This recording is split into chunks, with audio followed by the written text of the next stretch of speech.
오늘은 욥기, 시편, 잠언, 전도서, 아가서 이 5권을 1시간 내에 공부하도록 하겠습니다. 우리 먼저 그 성경 맨 앞에 성경 목차를 먼저 보도록 하겠습니다. 구약의 목록 나와 있는 데 있죠. 거기 한번 펴보세요. 자, 거기 보면은 창세기부터 신명기까지를 우리가 율법서다 그렇게 얘기를 했습니다. 그리고 여호수아서에서부터 에스더까지 12권을 역사서다 그렇게 얘기를 했습니다. 그리고 오늘 공부하는 욥기, 시편, 잠언, 전도서, 아가서 이 5권을 시가서다 그렇게 얘기를 합니다. 시가서. 이 시를 쓸 때 하는 그 시자하고 가자가 노래 가자입니다. 그러니까 시와 노래를 기록한 책이다. 시가서다 그렇게 얘기를 합니다. 그 나머지 이제 말라기까지 17권을 예언서다 그렇게 얘기를 합니다. 그래서 구약 성경은 율법서, 역사서, 시가서, 예언서 그렇게 크게 구분할 수가 있는 것이죠. 자, 그 창세기부터 에스더까지 우리가 지금까지 공부를 했습니다. 이 창세기부터 에스더까지는 그 시간의 흐름을 따라서 그때 등장하는 인물과 그 사건들에 관한 역사적 사실을 기록한 그런 형태예요. 근데 이 시가서는 그렇지 않습니다. 그 시간의 흐름과 상관이 없어요. 시간의 흐름과 상관이 없이 하나님을 깊이 체험한 자들, 하나님을 아는 자들이 그 하나님의 위대하심과 하나님의 그 선하심과 하나님의 그 사랑을 여러 가지 문학 형태로 그 고백한 그 고백의 기록이에요. 이게 시가서입니다. 먼저 욥기를 우리가 보면은 그 욥기에 보면은 욥이 받은 고난의 이야기가 많이 나옵니다. 그러나 그 욥기의 그 중심은 욥이 받은 그 고난에 있지 않습니다.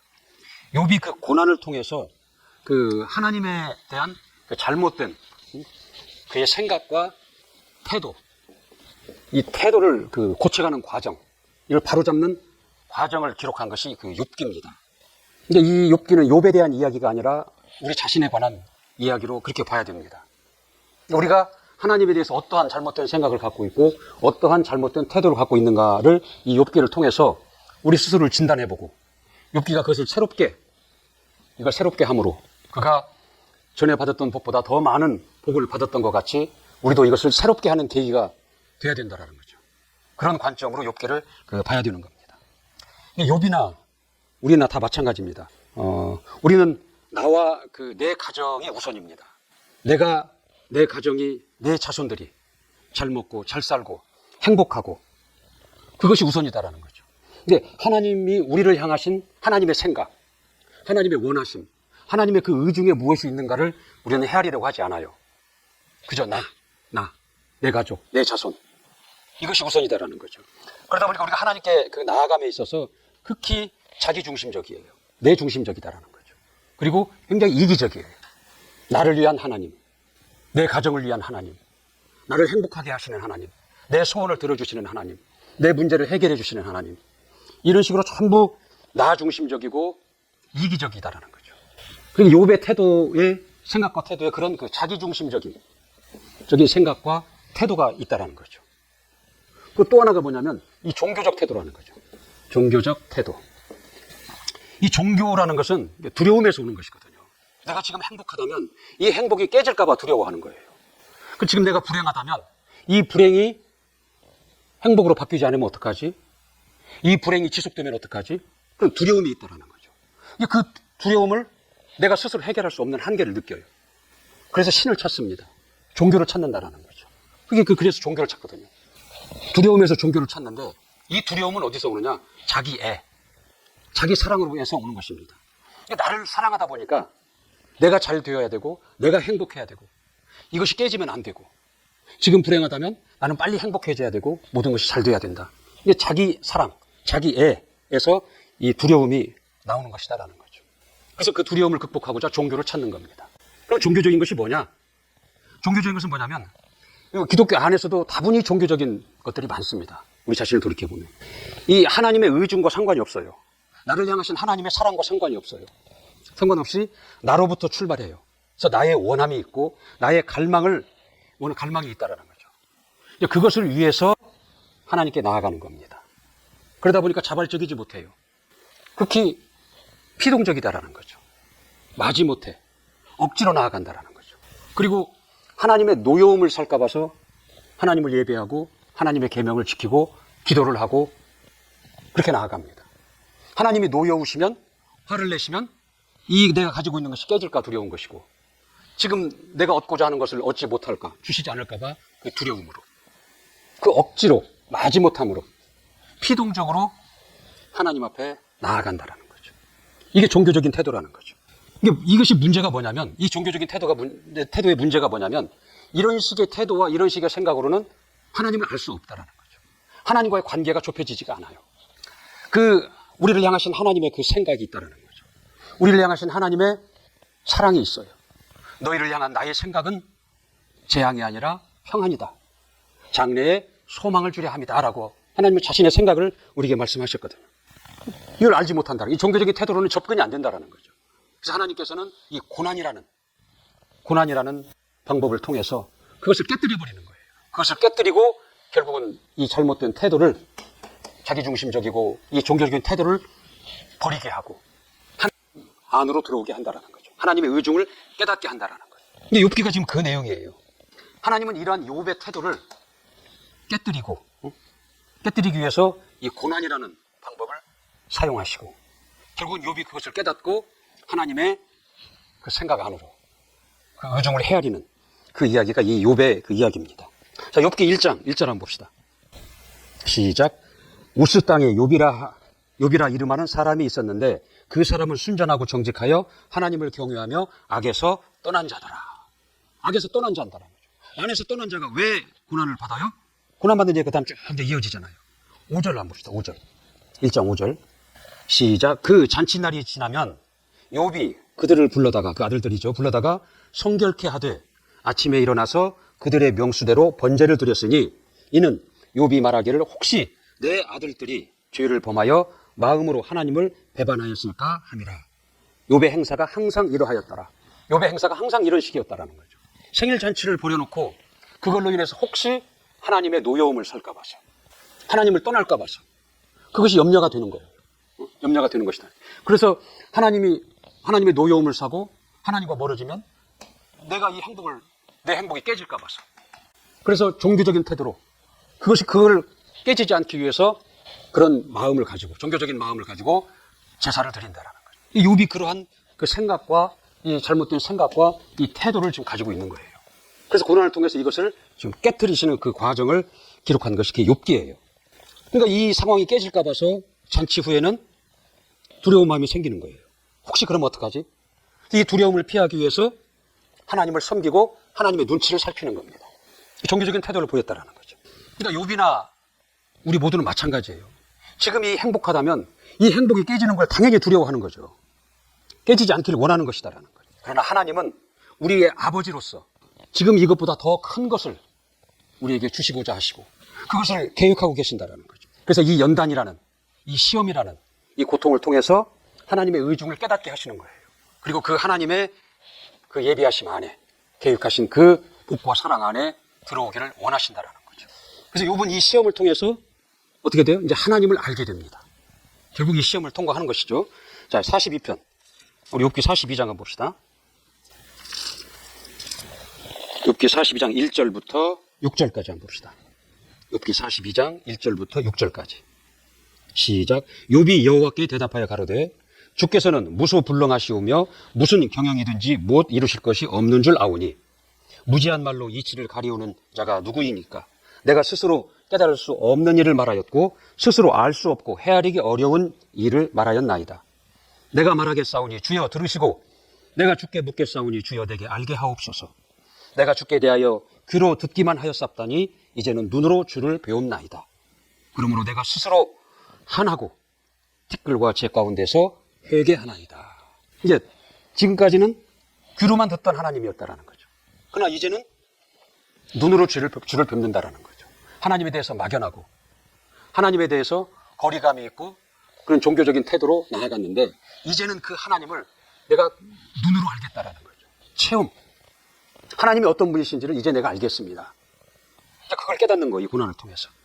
그러므로 6절에 그러므로 내가 스스로 한하고 티끌과 재 가운데서 회개하나이다. 그런 거죠. 이 고난을 통해서 욥이 하나님을 알게 됐다는 거죠.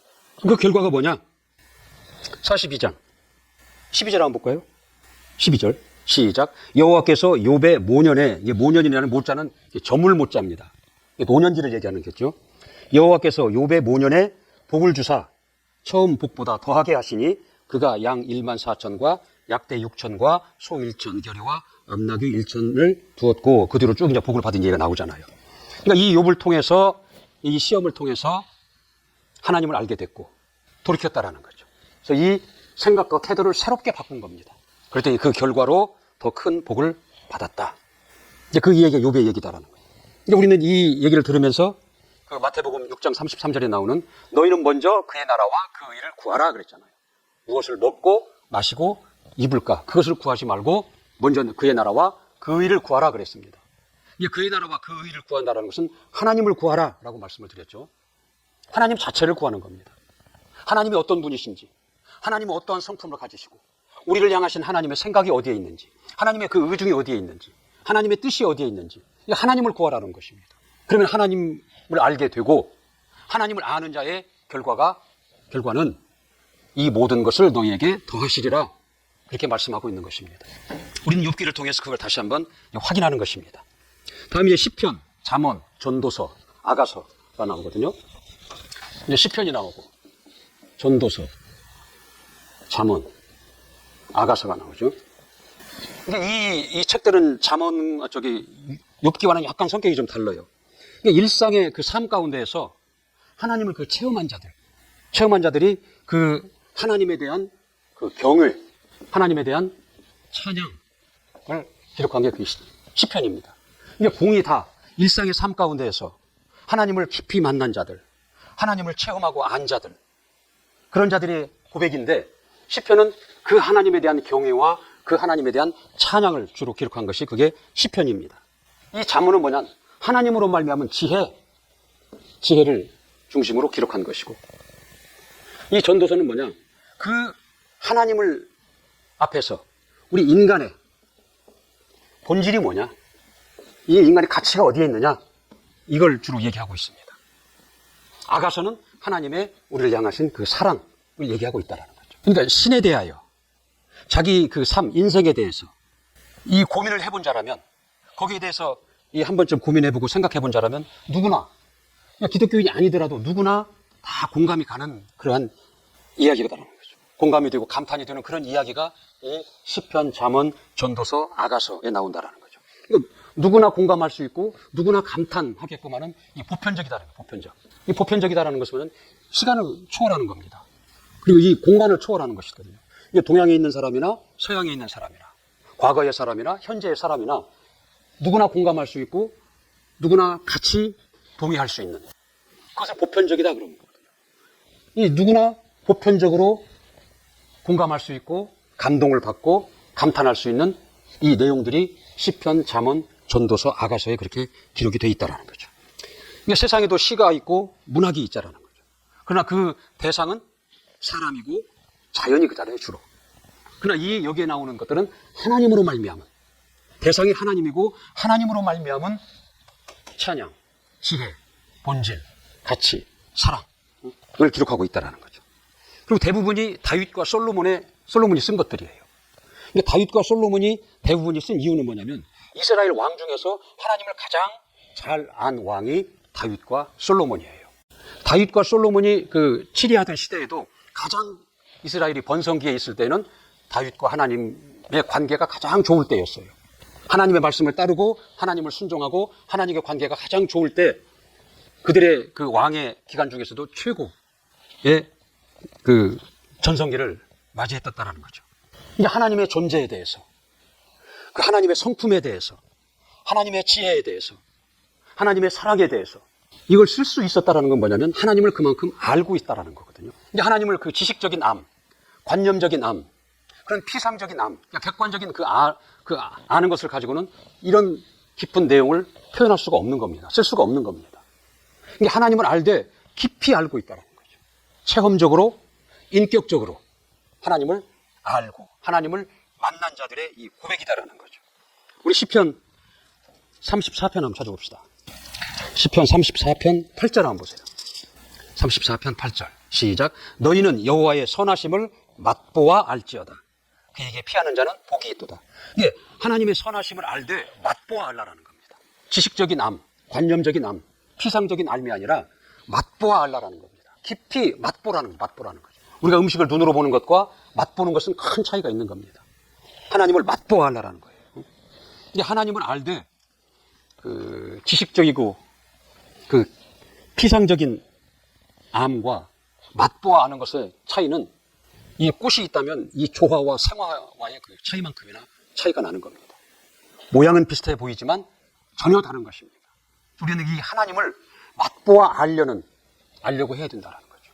그래서 우리의 고백이, 이런 고백, 우리에게 지는 고백이 나와야 된다는 거죠. 시편은 뭐냐면 다양한 내용과 형식으로 이렇게 되어 있지만 공통된 주제는 뭐냐면 하나님은 영원하시다. 하나님은 참되시다. 하나님은 위대하시다. 그래서 찬양을 받으시기에 참으로 합당하신 하나님이시다. 우리가 경외하기에 참으로 합당하신 하나님이시다. 그런 내용입니다. 그래서 하나님이 어떠한 분이시다라는 것을 계속 소개하고 있어요. 하나님은 창조주시다. 하나님은 구원자시다. 하나님은 치료자시다. 하나님은 우리의 피난처시다. 하나님은 우리의 공급자시다. 하나님은 왕이시다. 하나님은 목자시다. 우리의 방패가 되신다. 이런 식으로 하나님에 대한 그 이미지가 계속 기록되어 있다는 거죠. 그리고 메시아, 구원자, 오실 예수, 그리스도에 대해서 계속 소개를 하고 있어요. 우리 누가복음 24장 한번 찾아봅시다. 신약성경 누가복음 24장 44절. 누가복음 24장 44절.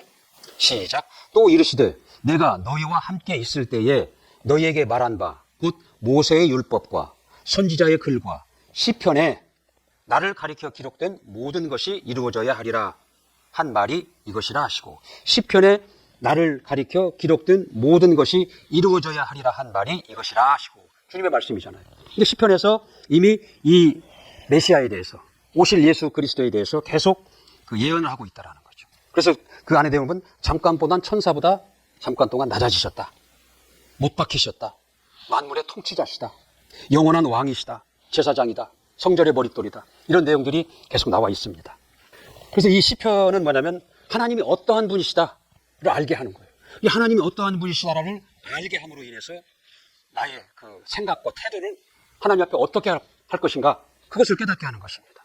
그래서 하나님을 아는 자들이 하나님을 찬양하고 하나님을 경배하는 삶을 설계하고 그 하나님과 더 깊은 교제 가운데에 나아가게 하고 그 하나님을 향한 열정을 막 쏟아나게 한다는 거죠. 이 시편을 읽어보면 정말 이런 하나님이면 나도 그 하나님을 그렇게 알아야 되겠고 그렇게 체험해야 되겠고 그런 열정이 생긴다는 거죠. 그리고 그런 하나님을 경배하고 그런 하나님과 더 깊은 교제를 하려는, 그렇게 유도를 해나가는, 내 생각과 태도를 그렇게 바꾸게 하는 이 시편에서 그걸 우리는 얻을 수가 있는 것입니다. 잠언은, 그 다음 잠언은 뭐냐? 잠언이라는 말 자체가 뭐냐면 가르쳐서 훈계하는 말, 그 말입니다. 가르쳐서 훈계하는 말, 그 말이거든요. 그러니까 일상의 그 삶 가운데에서 모든 주제가 여기에 총망라돼요. 일상의 삶, 의로움, 악함, 부요함, 가난함, 질투, 우정, 부부, 교만, 이 혀. 그러니까 일상의 삶 가운데 만나는 모든 것들을 총망라한다라는 거죠. 그리고 이것에 대해서 어떻게 해야 될 것인가를 가르치고 훈계하는 내용이 이 잠언의 내용입니다. 그러니까 일상의 삶에서 만나는 그 일들에 대한 그 가르침이에요. 매뉴얼이다라는 거죠. 이렇게 하라, 이렇게 하라, 이렇게 하라 한다라는 거죠. 그래서 잠언을 기록한 목적이 뭐냐면, 우리 잠언 한번 봅시다. 1장 2절부터 4절. 잠언 1절부터 4절까지 한번 봅시다. 잠언 1절부터 4절까지. 시작.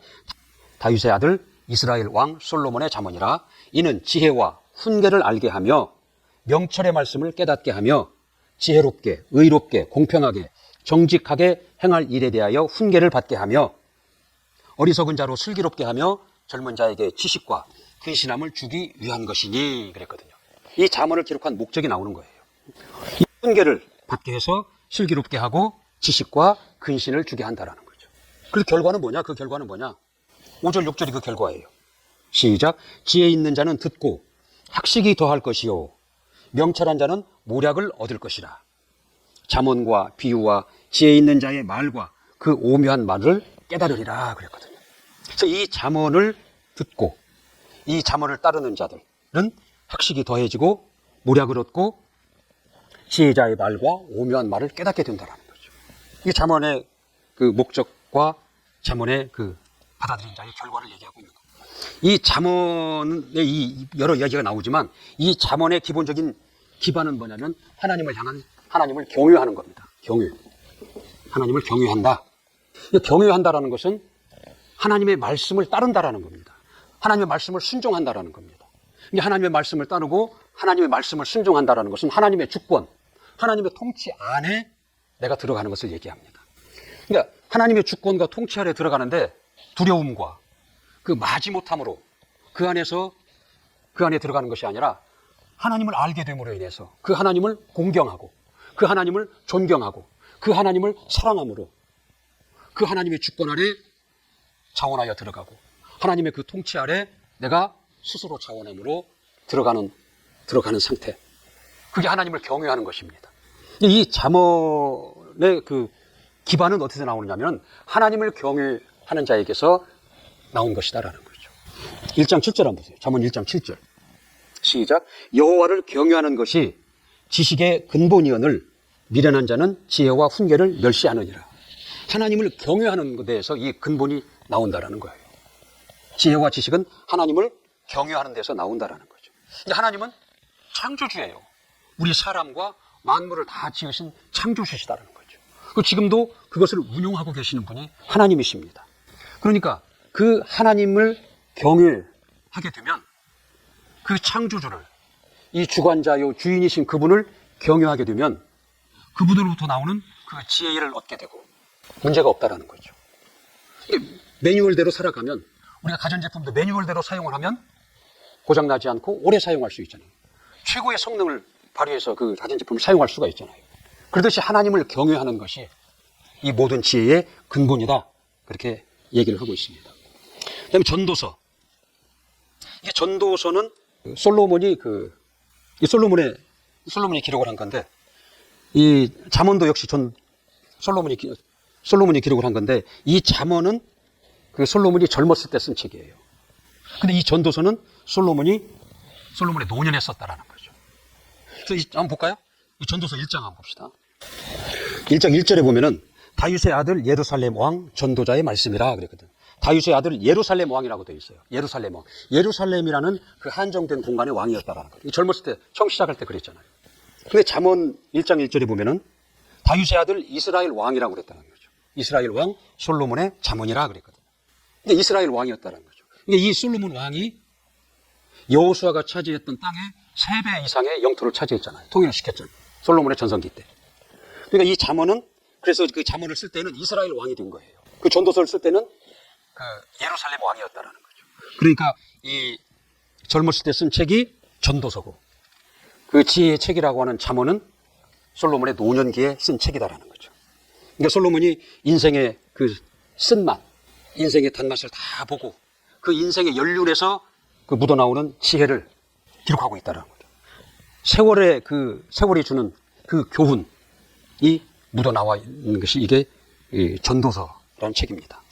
이게 성경에서 그 사람의 그 영화로움을 말할 때를 솔로몬을 얘기합니다. 그 이상은 없다라는 거예요. 이 솔로몬이 전도서 2장 23절에 보면은 먹고 즐거워하는 일에 누가 나보다 승하랴 그랬거든요.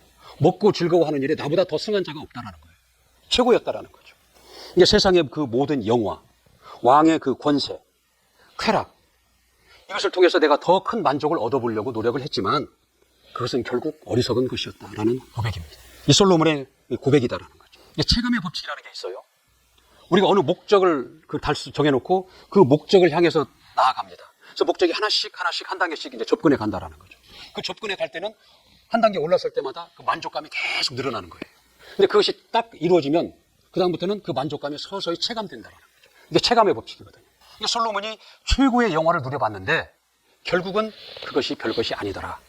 그것을 고백하고 있다라는 거죠. 근데 체감의 법칙을 체험한 솔로몬이 자신처럼 후회하는 삶을 살지 않도록 기록했다라는 거죠. 이 전도서는 해 아래 그 허무한 삶을 얘기하면 해 아래 허무한 삶을 얘기한다는. 이 해 아래라는 것은 이 땅에 지금 사는 동안을 얘기하는 겁니다. 그래서 헛되다라는 단어와 헤아레는 이해가 계속 반복이 된다는 거죠. 그러니까 즐길 만큼 즐겨봤고, 누릴 만큼 누려봤고, 할 만큼 다 모든 걸 다 해봤지만, 헤아려서 결국은 이것이 다 헛되더라. 헛되더라. 그렇게 기록을 하고 있다는 거죠. 그러면 모든 것이 헛되니까 그냥 절망하고, 그냥 모든 걸 포기하고 살아라. 그런 얘기냐? 그런 건 아니다라는 거죠. 그 결론은 12장 1절에 나와요. 우리 전도서 12장 1절 한번 봅시다. 시작. 너는 청년의 때, 곧 곤고한 날이 이르기 전, 나는 아무 낙이 없다고 할 해가 갑자기 꺼지기 전에 너의 창조주를 기억하라. 13절, 12장 13절 한번 보세요. 일의 결국을 다 들었으니 하나님을 경외하고 그 명령을 지킬지어다. 이것이 사람의 본분이라 그랬거든요.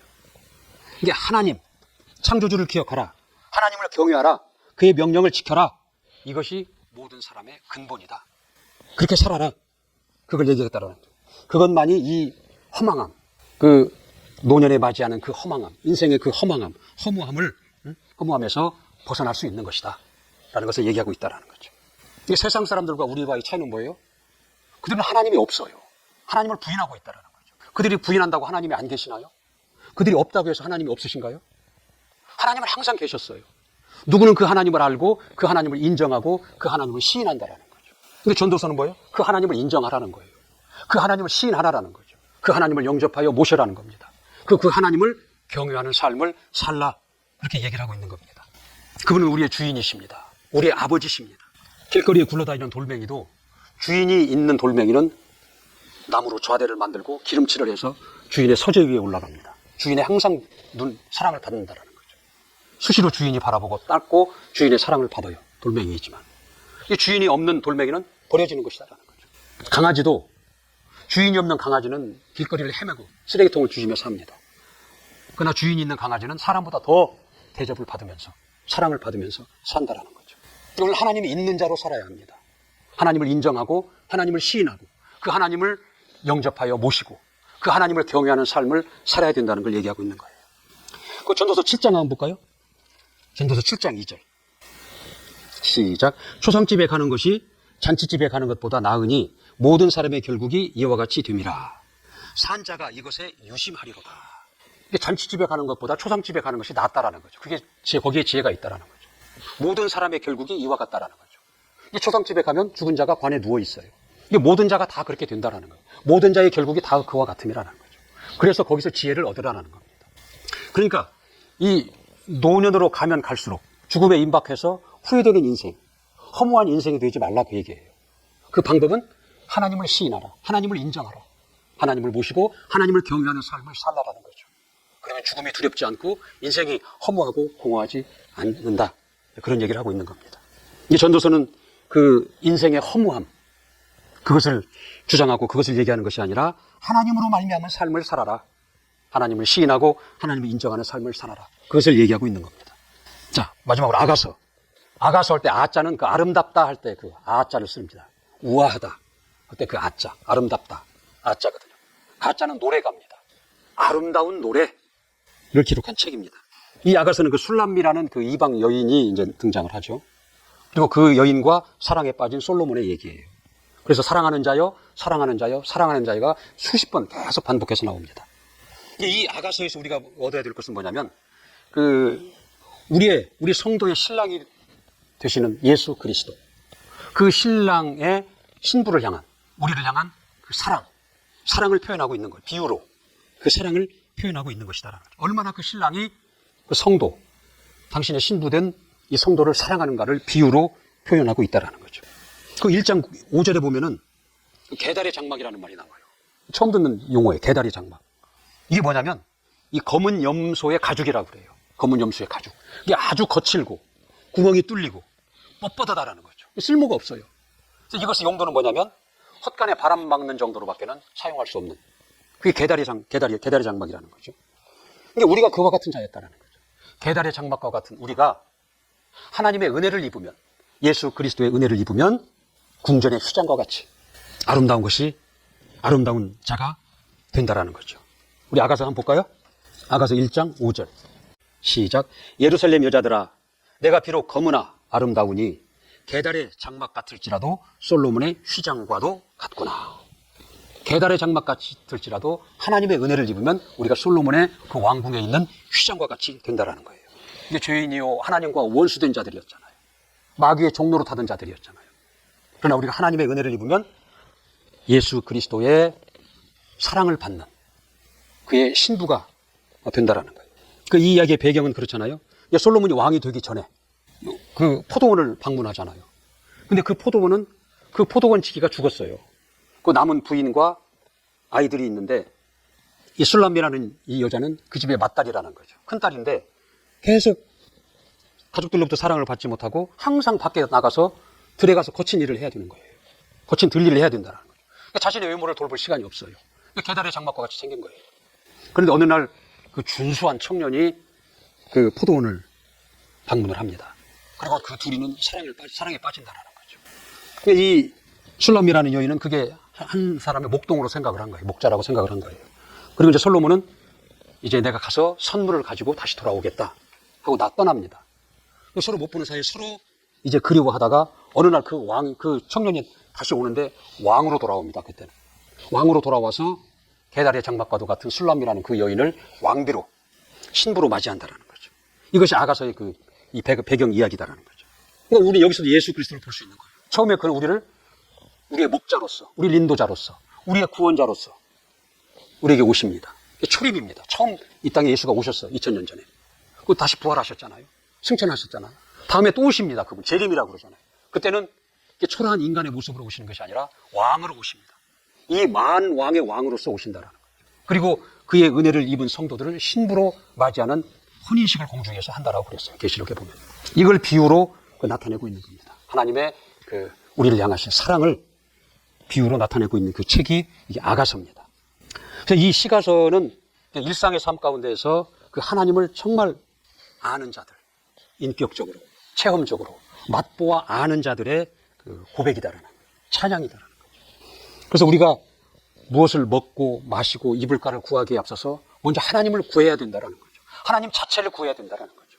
하나님의 뜻과 하나님의 성품과 하나님이 누구시냐, 나와 무슨 상관이 있느냐, 하나님을 구하라는 거예요. 하나님을 맛보아 알 때까지 구하라는 거죠. 하나님을 맛보아 알게 된다면 그 하나님을 알게 된다면 그 하나님 앞에, 그 하나님의 사랑 앞에, 그 하나님의 크심 앞에, 하나님의 그 위대한 영광 앞에 내가 무릎을 꿇을 수밖에 없는 거예요. 그 하나님 앞에 내가 겸손할 수밖에 없는 것이다. 그리고 진정으로 그 하나님을 내가 사랑할 수 있는 거예요. 마지못해서 억지로 종교적인 태도로 나아가는 것이 아니라 진정 사랑함으로, 감사함으로 그 하나님 앞에 나아갈 수 있는 것이다라는 거죠. 그리고 하나님이 두려운 존재가 아니라 하나님으로 인해서 즐거움이 생긴다는 거죠. 하나님을 즐거워하는 거예요. 하나님 앞에 예배하고 하나님께 기도하고 하나님의 말씀을 따르고 순종하는 것이 즐겁다라는 거죠. 하나님을 즐거워한다라는 거죠. 그래서 하나님을 구해야 된다는 거죠. 그래서 그런 자들의 고백이 뭐예요? 과연 하나님이십니다. 과연 하나님은 사랑이십니다. 하나님은 과연 아버지십니다. 하나님은 과연 위대하십니다. 찬양을, 경배를 받으시기에 참으로 합당하신 하나님이십니다. 그런 고백이 나올 수밖에 없다라는 거죠. 하나님을 가까이 하라. 그러면 너희를 하나님이 가까이 하시리라 그랬거든요. 하나님을 가까이 하라는 거죠. 하나님을 구하고 하나님을 가까이 하라라는 거예요. 근데 하나님을 맛보아하는 것은 저절로 되지 않습니다. 나는 그런 마음이 있으니까 하나님이 알아서 해주세요. 그렇게 해서는 안 된다는 거죠. 나의 그 애씀이 있어야 된다는 거죠. 정말 하나님, 내가 하나님을 맛보아 알기 원합니다. 그 하나님을 만나기 원합니다. 하나님과 깊은 교제를 원합니다. 그렇게 하는 그 애씀이 있어야 된다는 거죠. 그러한 그 삶을 내가 자꾸 그쪽을 향해서 추구해 나가야 된다는 거죠. 그것을 위해서 계속 훈련을 해 나가야 된다는 거죠. 말씀과 기도로 애쓰고 그 방향을 향해서 추구해 나가고 계속해서 훈련을 해 나가는 겁니다. 훈련이라는 게 뭐예요? 잘못된 걸 인정해 주는 것이 훈련이에요. 넘어지고 엎어지더라도 다시 일어나고 나아가는, 그게 훈련입니다. 그래서 그 하나님을 향한 그 애씀, 추구하는 삶, 훈련이 필요하다라는 거죠. 그래서 정말 하나님을 맛보아 아는 인생, 참으로 행복한 인생, 지혜로운 인생, 보람된 인생, 죽음 앞에 두려움이 없고 허무함이 없는 인생, 그런 인생이 되었으면 좋겠습니다. 자, 오늘 여기까지 마치겠습니다.